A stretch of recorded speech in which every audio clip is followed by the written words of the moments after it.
Today, I will be focusing my presentation on a place called New Caledonia, a French overseas territory located in the South Pacific. In New Caledonia, there are 28 Kanak languages spoken by the indigenous people of the island named Kanaky, who represent about 40% of the population. The lingua franca is French. The territory has a long history with questions of identity, autonomy, and cultural representation. These challenges came to the forefront once again during the May 2024 riots. The violence and unrest that followed reminded of the fragile balance between the island's French colonial legacy and the continuing fight for self-determination. It is within this broader socio-political context that I situate my work as an interdisciplinary Pacific French scholar. My name is Florence Boulard, and I am based at James Cook University in the north of Australia. Today, I am joining from the land of the Wulgurukaba and Bindal people. I would like to acknowledge their land and thank them for sharing it with me. I pay my respect to elders, past, present, and futures. I extend this acknowledgement to First Nation people across the Pacific Islands, in particular in Kanaky, New Caledonia. I began my academic and professional journey as a language teacher.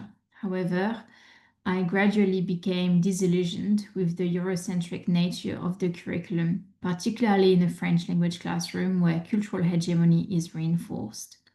The voices, values, and worldviews of the Pacific, especially those of indigenous communities, were often marginalized or invisible. In our school national curriculum here in Australia, we have 3 cross-curriculum priorities, and one is Australia's engagement with Asia. Coming from New Caledonia myself, I have been arguing for over 10 years that it should really be Australia's engagement with Asia and the Pacific because of the proximity of the islands, but most importantly, because of our shared past, present, and future with what I refer to as Australia's east side neighbors.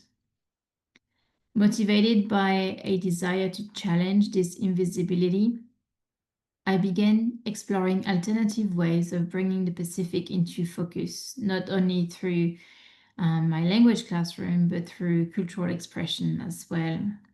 So looking at music, storytelling, and theater, which have emerged as powerful vehicles through which identity and resistance could be expressed and shared.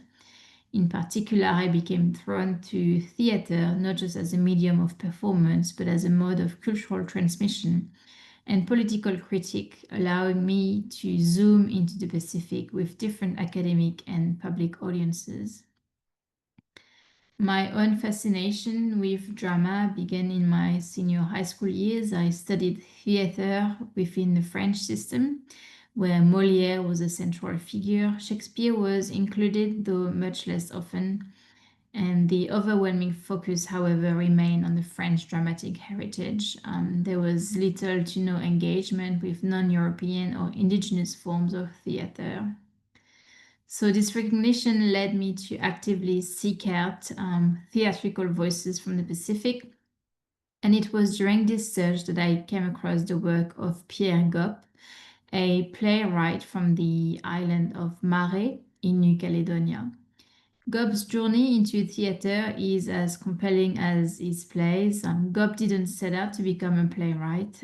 As a young man, he was focused on playing soccer, and like many other islanders, he moved to Noméa, the capital city of New Caledonia, looking for a job. And instead, by chance, he met a group of artists, and that transformed, I guess, his path.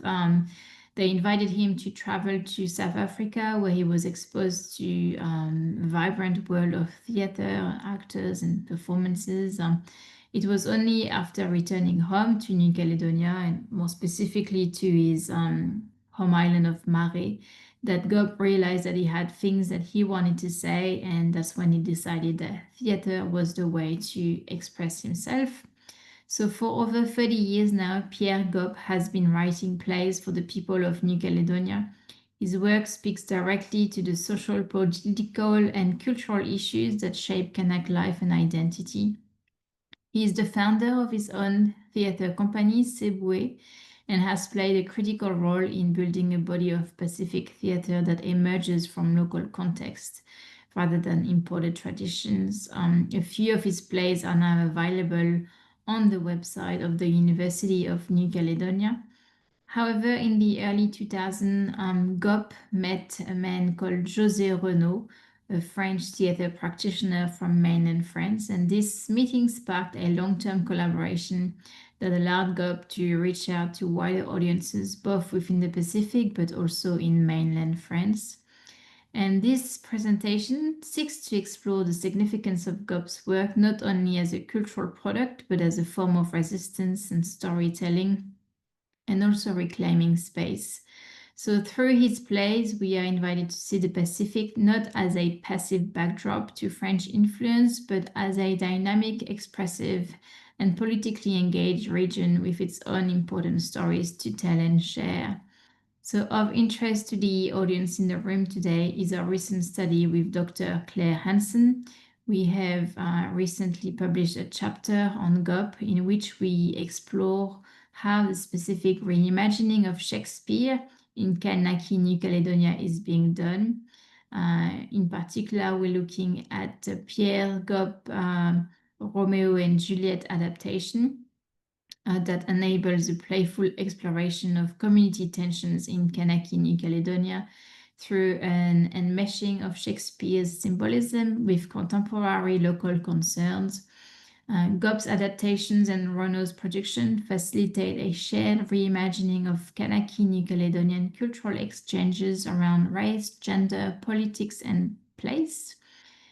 The work of artists like Gope readdresses what Diana Loser identifies as the common belief, quote, that there is no Indigenous Pacific theater, end of quote. And while there are no direct Shakespearean representation of the Pacific, there are many Pacific or oceanic responses to Shakespeare. Shakespeare's plays have most certainly found a place among the Kanaky New Caledonian public, with many plays performed in mostly French translation across the island country for decades. Over the years, Shakespeare's work has been shared on the stage of local theaters, including the famous Théâtre de Lille.